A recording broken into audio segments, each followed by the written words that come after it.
parking lot, which is adjacent to Texas Roadhouse. The footage suggests this happened at approximately 6:28 p.m. from the lot next to Texas Roadhouse.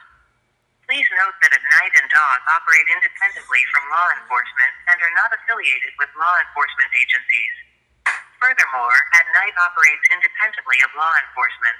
We are a private intelligence and consultation firm committed to providing additional resources in the search for Sebastian for his father.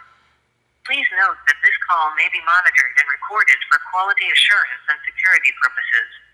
If you have information related to Sebastian's case, please press 1 to be immediately connected with a dedicated agent. For general inquiries about At Night, press 2. For more information on One World's initiatives, press 3. Thank you for contacting One World.